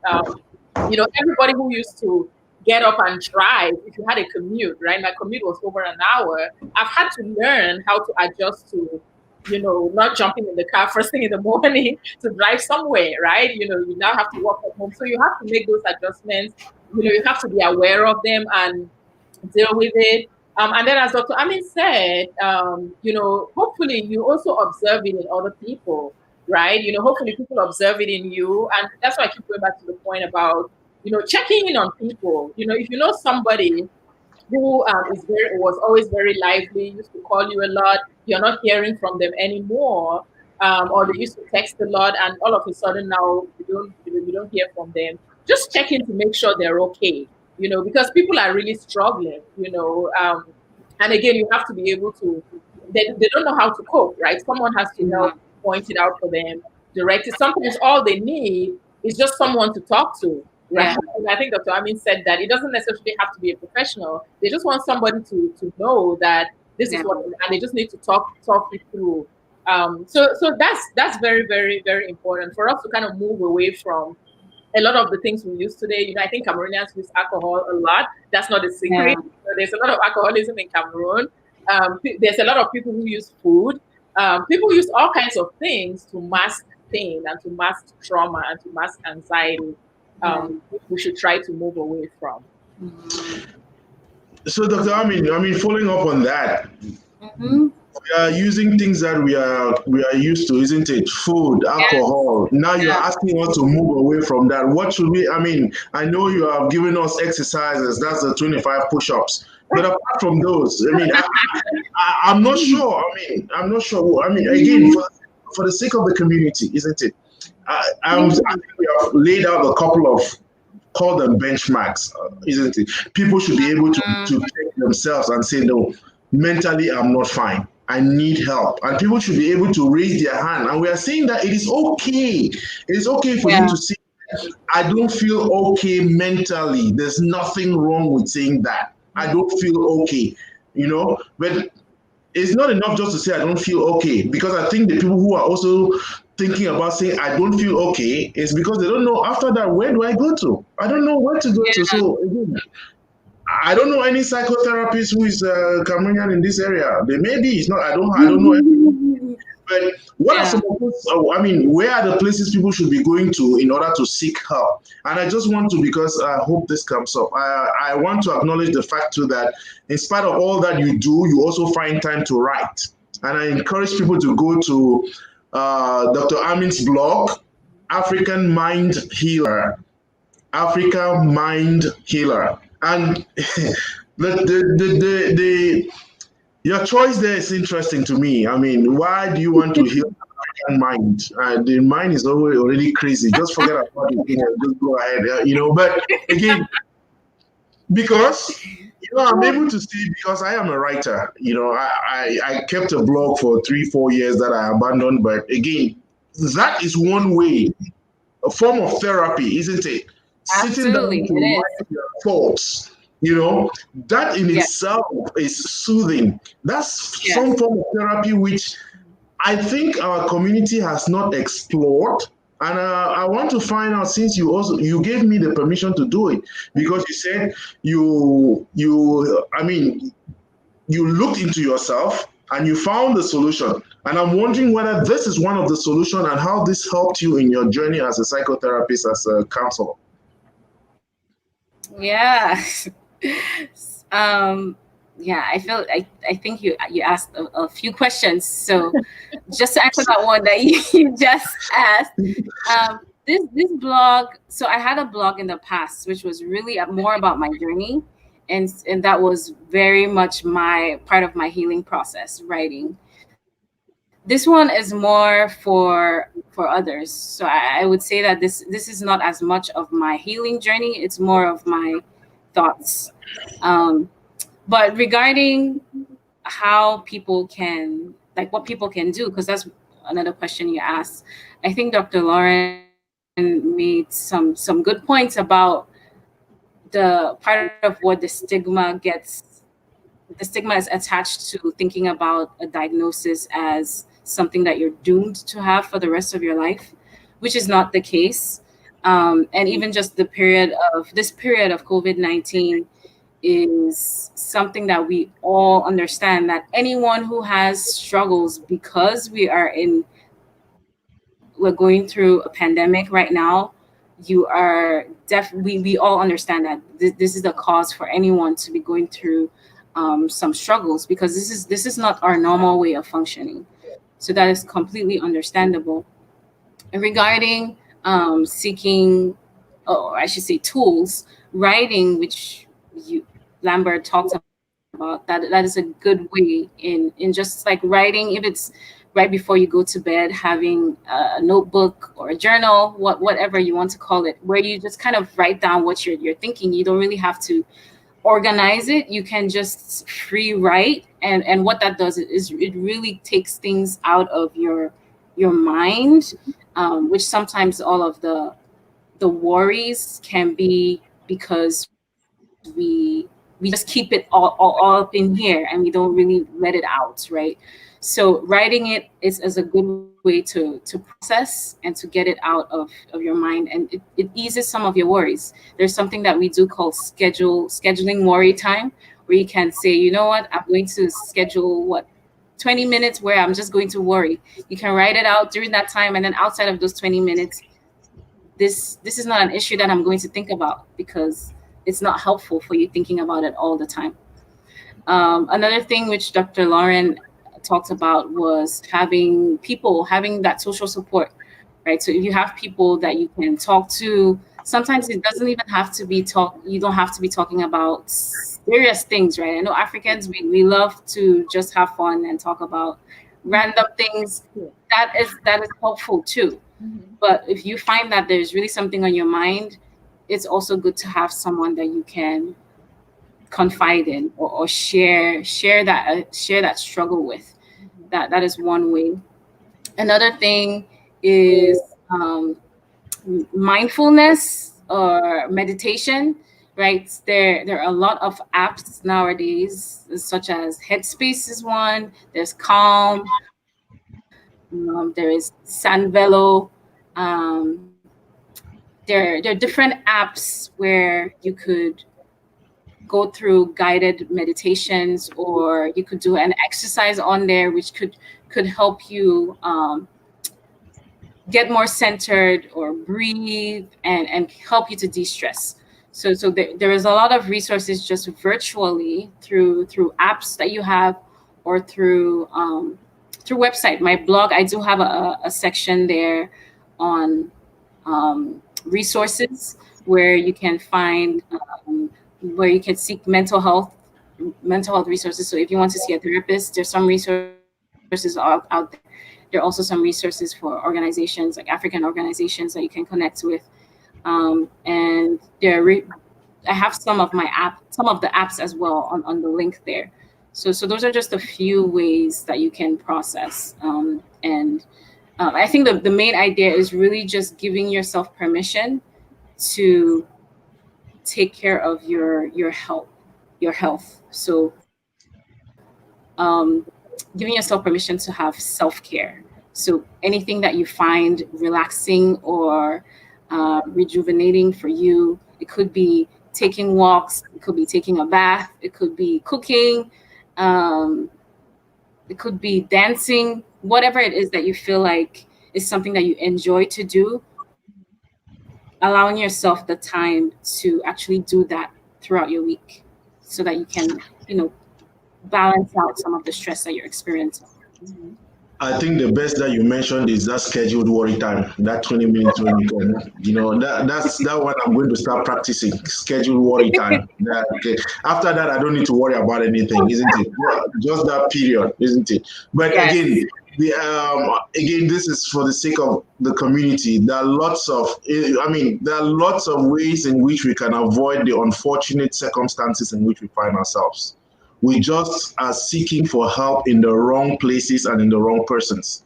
Because I also feel that part of why the community is failing is because people confide in you and you abuse the confidence, and then you ruin people's lives that way. It's so rampant, so common in our community, and that is why, again, initiatives like the ones that you just had, Dr. Lorraine, and we love them because you are building a community, isn't it? And I mean, maybe I turn to you at this, and for those who are just, I mean, if you are watching this after we are done, please, Dr. Lauren has offered that she's going to help, isn't it? She's mentoring some people.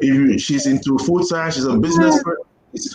We are so lucky today. These are two professionals. And I always say one thing during my show: if you need help of any form, that is why we have this. We are building up this community, isn't it? Because I will know somebody who knows somebody who knows some other person. It's not rocket science. Correct. That's what it's going to take. What I wanted to come to you, Dr. Lauren, is also because I think one aspect, we focus so much on Africans being people of a family, isn't it? We are people who are so committed to our families. We don't believe in this nuclear family, extended family, oh, my cousin, my this.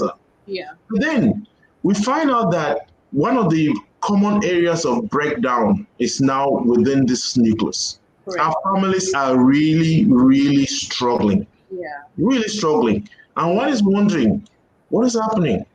What is really happening to our communities? I mean, I know this may be out of your expertise, but you did 25 push-ups for things like that. Well,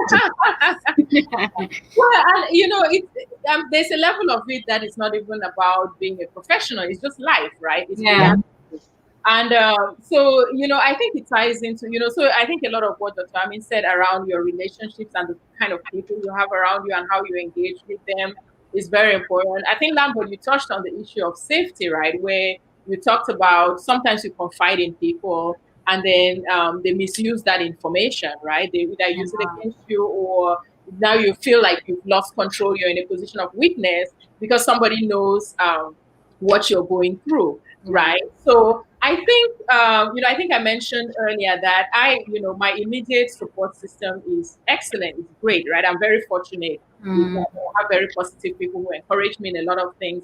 And I think that's very important. You sort of need healthy people around you. And part of that journey is you being healthy yourself, right? You have to model, positivity. You have to model. I was very fortunate. I did a women's leadership course at Yale where they had this whole philosophy of your best self, where it's really about identify what, how are you when you're at your best? What is positive about you? Because a lot of times we focus on what is negative, right? You go to a training course or you go to a program, and the first thing is they want you to list all the things that you need help with, right?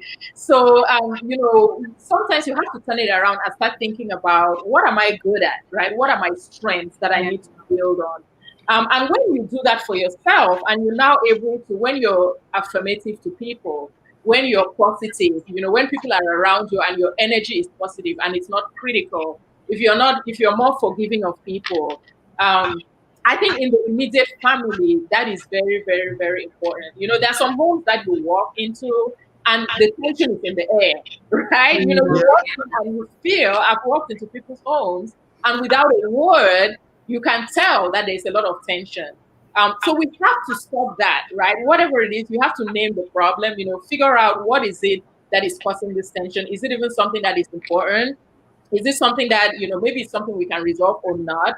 But you want to have this positive, energy around you. Always think about, what are the good things about myself? Nobody is perfect. We all know that, right? So there's no point beating up yourself about, the things that are not positive about you. So model positivity within your nuclear family, within the people around you. Be a positive force for change. Find ways to resolve issues where it's not about, finger pointing, right? We all know, if the problem is the problem. We all know if somebody caused the problem, we don't need to keep reminding them, over and over and over again, right? We have assumptions about people. We know who people are. And again, really think about, emotional wellness and mental wellness, and just say, how, what does my space look like? That's why I did my push-ups to music, because I wanted it to be fun. I picked musical selections that either had a meaning or it had something. You always want to constantly be enhancing, making sure that you're not just, surviving at the lowest common denominator. You want to think about, how do I enrich my space? If I'm in my home, how do I get beautiful flowers? How do I make the people around me? If it's a meal, I always say, I don't serve food on paper plates, right? Because if you have real plates, enjoy your plates, right? So your everyday life should really be about, how do we make it a little bit more enjoyable? Because the real problems of life are going to happen. COVID is going to happen. Bills need to be paid. All of this stuff is going to go on. So find the spaces where you can make life a little bit more beautiful, around you, and a little bit more positive. And again, there's big problems, Lambert. I know what you're talking about. Families have to deal with it. But I think if we just start, having this positive atmosphere and this positive environment, being comfortable talking about issues where it's not a tit for tat, or it's who wins or who doesn't win, but everybody is, confident in themselves, and you're positive in yourself, we can start creating, a positive and a healthy environment. Oof, I've had my therapy today. I've had my therapy. Anybody who has not had theirs, I'm sorry for them. But again, I'm very grateful. And these conversations we need to add to that? No, absolutely. I mean, I definitely really appreciate all of what Dr. Lauren just said, especially the focusing on strengths, and even just thinking about it made me just think about that you can't give what you don't have. And with her talking about taking care, or like you being your own best self, right? So you can give from that place, right? So if you don't have it, you can't give it. Yeah. And so when you're expecting that from other people, if they haven't worked through their own issues, they really can't be the person that you want them to be, or that you need them to be, because they just can't. And it's the same thing for you, which is why it's important for us to work, to do our own internal work and work through our own struggles, so we can be good, we can be better for other people, and then other people can be better for us too. But I also wanted to speak to Lambert's. You've mentioned this a few times, and I keep saying I want to talk about that, but I don't. So it's just the notion of Africans wanting to connect with other Africans in the form of therapy, or not connect. There are people on each extreme. There are people who are like, I don't want to see an African therapist because they would over assume or whatever. And there are people who are like, I cannot see someone who is not African, right? And I think either of those extremes are detrimental, because there's a lot of aspects that go into getting help. Even just in telling other people your struggles too, right? Sometimes we don't really want to tell people that we're really close to, and sometimes we only want to tell people that we're close to. So there's just living in those extremes really limits your opportunities, because there are people who could help you from all walks of life, and you really won't know until you sit with them and start to have a conversation with them. And the cool thing about therapy is that it's confidential. So if I go and tell Lambert or Dr. Lauren about something we talked about, I could lose my license. So that's something that I don't want to do, and no therapist wants to do. So therapy is highly confidential, regardless of if you're choosing to see someone who is African or not. But even just speaking to that, I think what is most important is looking for someone who can be culturally humble, where they really want to understand you and where you come from, and also someone who you can have a good relationship with, and someone who has the training, right?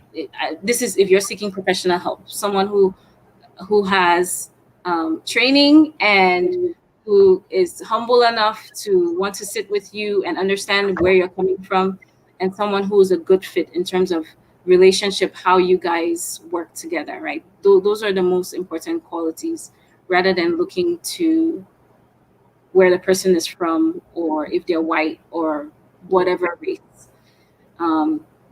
Yeah, so I just wanted Yeah, to. again, I agree with all that you said, and I have a basic philosophy that I have maintained, and I am developing that in terms of the fact that I think one of the major problems our community has is we lack instruments of conflict resolution within the families. You know, people have resorted to all kinds of things, and I'm sure it's, if you ask me, the major problem affecting marriages, relationships, and all that is about conflict resolution. We Yeah, have not learned the art and science of conflict resolution in such a way that we can repair some relationships. But I think that that's a conversation for a different day. Now I think we have the last few minutes, and it's been gracious. I'm about to cry that we are the time is it went by so soon. This, this has been so soothing for me. But then, Dr. Lauren, just tell me what's next. What is next with this push-ups? Well, how do you? Because I think that we lose the value if we end up with just the push-ups, isn't it? And for me, that's, yeah. Yeah, I fully agree. And on my last day video, I did commit, right, to sort of continuing to be an advocate for mental and emotional wellness, right? Because to your point, it's not about symbolism. I think a lot of times we get caught up in, again, the what versus the why and versus the real reason behind things. So what's next is myself and a bunch of people, we're going to continue this journey, right? And continue speaking up about mental health and mental awareness and emotional wellness and engage. I'm just so honored and so thrilled to be on here with Dr. Amin. I'm absolutely going to now, be a disciple and follow her blog. But I'm going to continue to do that, right? I'm so grateful that I'm on your platform, Lambert. I'm glad that you're, amplifying this message and surfacing it. We have to keep doing this. Find organizations that do it. We have to talk about it in our community. When you just look at the data is incorrect because we're not measuring. Number one, people are not, talking about the problem. So if you just look at the data and you say, what's the rate of suicide or what's the rate of depression?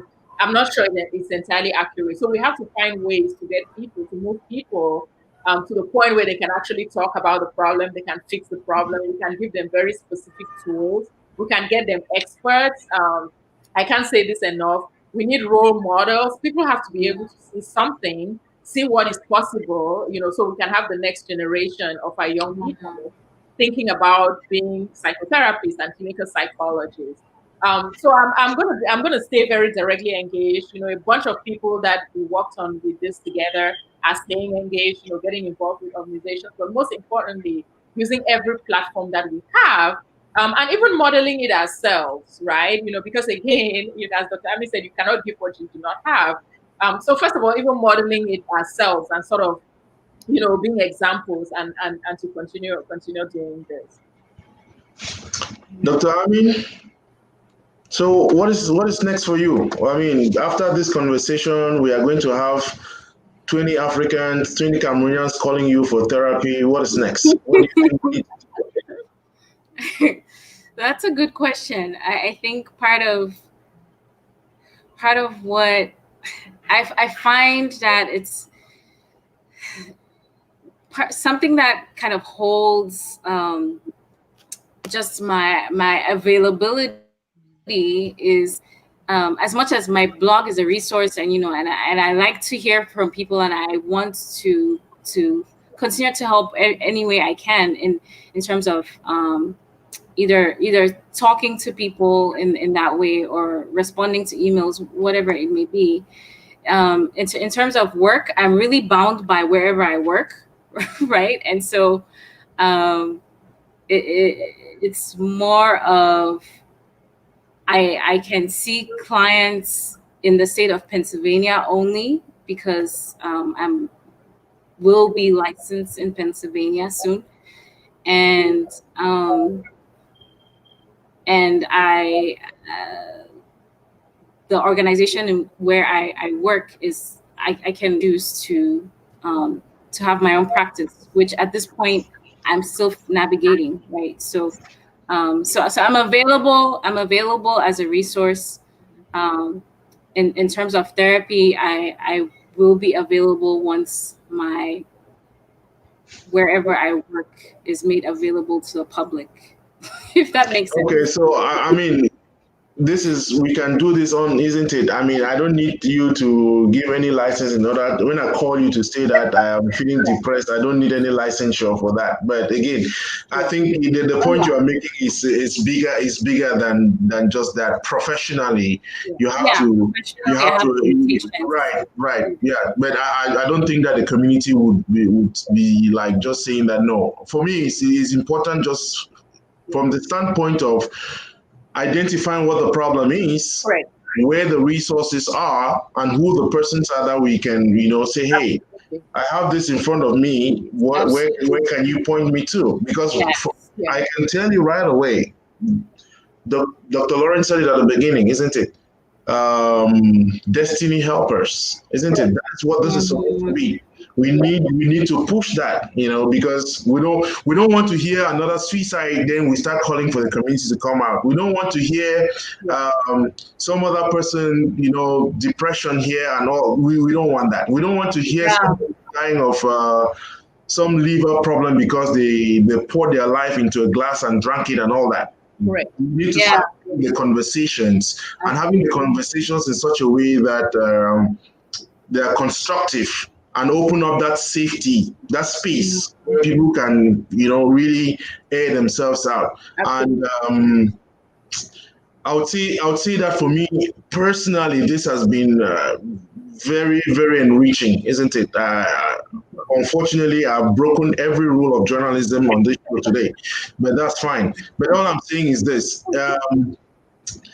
If I can feel this way, then I just imagine what others would want to benefit from having a similar opportunity to be able to say, hey, my hand is up. Where can I get the help? Isn't it? And we can point them to that. Dr. Lorraine, now, I mean, let's see, 9 minutes before we go off. I mean, if there are 3 things you want the community to take away from this evening, what are those 3 things you point to? You can make them 5 if you want to. You're a professor. You know what? It's interesting. I'm so glad you said 3 because I always ask for 3 because of the Trinity, right? Okay. God was very smart, right? So I always say top 3. If you look at my women's foundation, I always ask speakers to say, what are your top 3 messages, right? Because give me that foundation again, sorry. It's called the KUWA Women's Foundation. How do you spell that? Yeah, KUWA is K-U-W-A. Wow. Yeah, and KUWA, I'll just tell you where the name comes from. So KUWA is from the Swahili word KUWA Wezeshi. So KUWA Wezeshi means to empower or to enable. Right, so that's the Swahili word, which means to either empower or enable people, and KUWA itself means to be. So that's sort of the basis of first of all about empowering educational and professional empowerment of girls and women. So one thing just before you come, just hold your thought. So ladies and gentlemen, I would like to really encourage, because we are all about empowering each other. I really want to say for women, please. KUWA Women's Foundation, check them out. You would be surprised at what you get. Check them out. And all I need when you get the help, come back and say thank you to me. Thank you very much. Thank you, Dr. Lauren. Yes. Thank you. Absolutely. Yeah. So thanks for promoting the foundation. But so the 3 things, I will stick with 3. So the first one is that it's a journey. Right, again, you don't want to replace. I think Dr. Amin talked about the fact that insanity is doing the same thing. So, if today you're numbing yourself with alcohol, you don't want to replace it by I'm just going to go talk to a psychotherapist, right? It's really a journey. You have to sit in that space and say, this is about holistic total wellness. I'm not just looking for a quick fix, right? Because again, sometimes people do that. We tend to be reactive. You're in a situation or you're having a problem, like you said, even within the nuclear family, the extension, and you're looking for what's that quick fix to make this problem go away.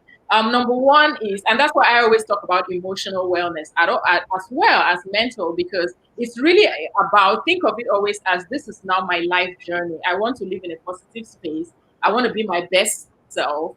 And, the health of my mind is a huge part of it. So how do I do this, right? So that when you're talking to a psychotherapist or a clinical psychology, it's not about fixing a specific situation.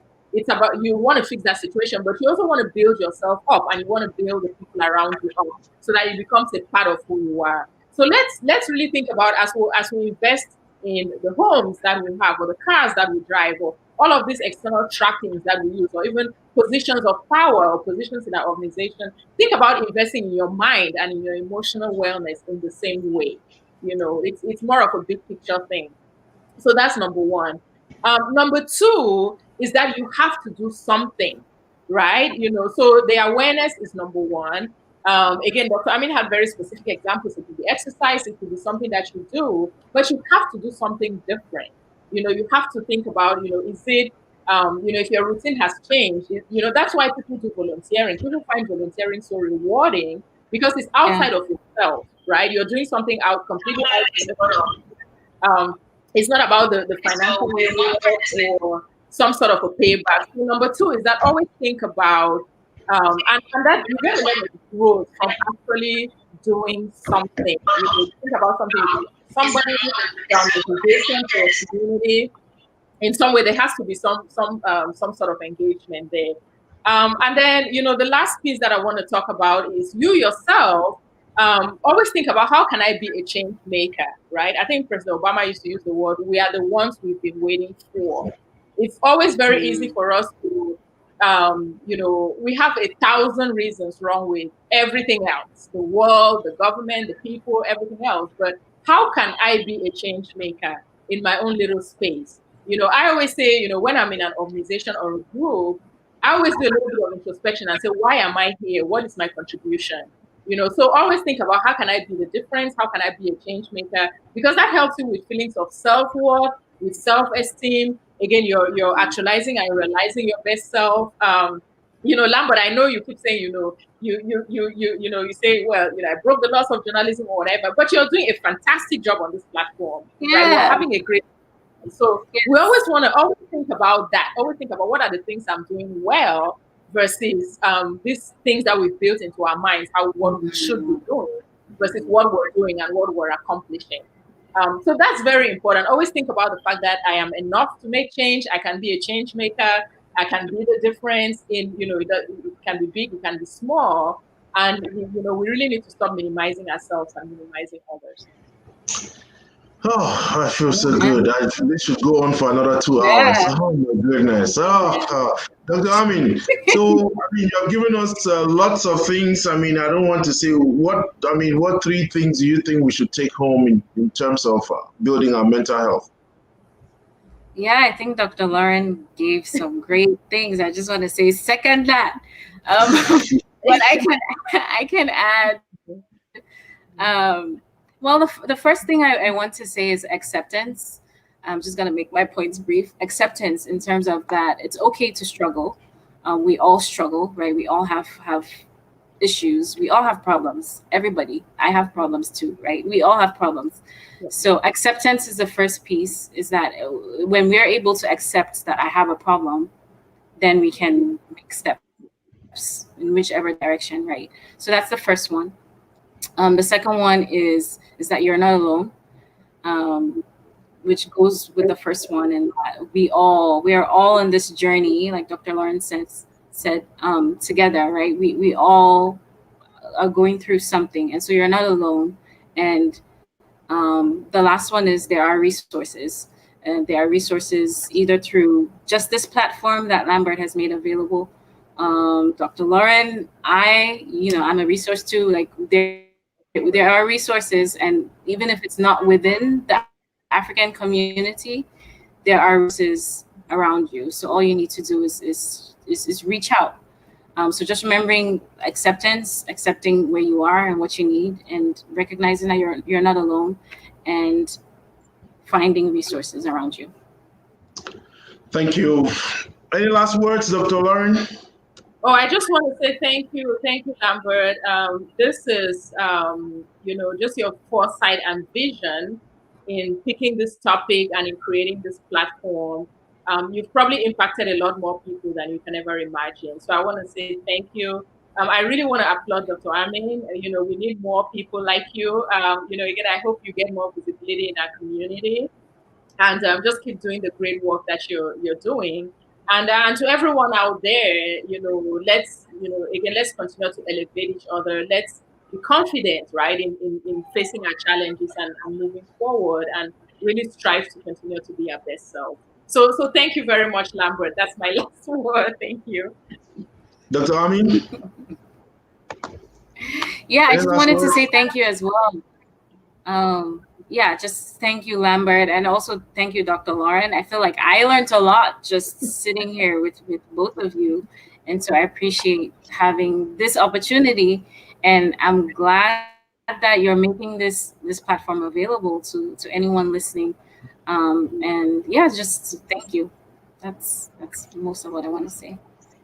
So again, ladies and gentlemen, thank you all. It's been 2 hours of very engaging, very, very therapeutic. And if you miss any bit of it, I don't know where you're going to get anything else. But this has been very, very good. I want to thank Dr. Amin and Dr. Lauren. They happen to be two ex-students of one of the best all-girls secondary school in the world, which is found in Cameroon, Our Lady of Words. Yeah. My mother went to Our Lady of Words, and my three sisters. So it's not just that, but I want to say that it's been a great experience. It is not. I don't take it for granted. It is not easy to get speakers to come on a show like this, dedicate 2 hours of their time, and these are professionals. It's not as if they lack something to do. And I really want to say, Dr. Amin, I appreciate you very much. I am very proud of the work, the profession that you have chosen, the work that you are doing and all that, and we could only wish you the best. I'm going to be reaching out a lot to you to come on because I'm sure this is just the beginning.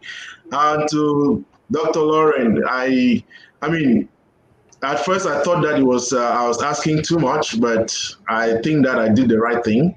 And I'm very, very grateful that you came on. And for people, those who are watching, these are two great professionals. If you are thinking of a professional path, we don't need just one Dr. Lorraine Niba. We don't need just one Dr. Ajab Amin. We need many more.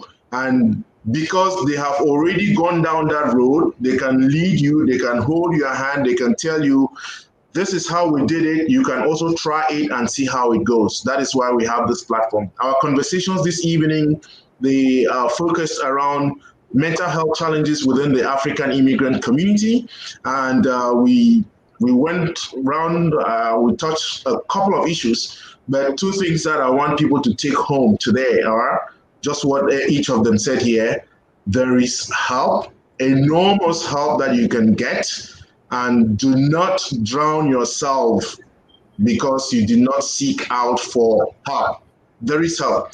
And above all, I want to say Dr. Lauren came on here because of a 25 push-up challenge that she did for 25 days.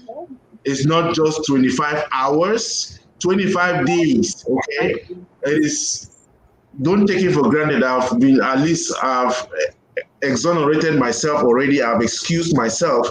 I want to thank you and all those who are involved in this challenge. I would like to get as many people. In fact, I want to dedicate another session. I get at least 2 women, 2 men who are doing the challenge just to talk about the experience. And if you two are engaged in some mental challenge, you have some problems, some issues, maybe you could take up the challenge too and do 25 push-ups. It's going to help you physically, but also mentally, as the doctor said. Again, ladies and gentlemen, thank you. I'll be on Saturday this week. I'll be talking about COVID, and I'll be getting 2 journalists, one from Sierra Leone and one from Kenya, to share their experiences, because those were journalists who took on the role of an activist to fight COVID within their community. Time 11 a.m. See you all, and thank you. Good night. Bye. Thank you.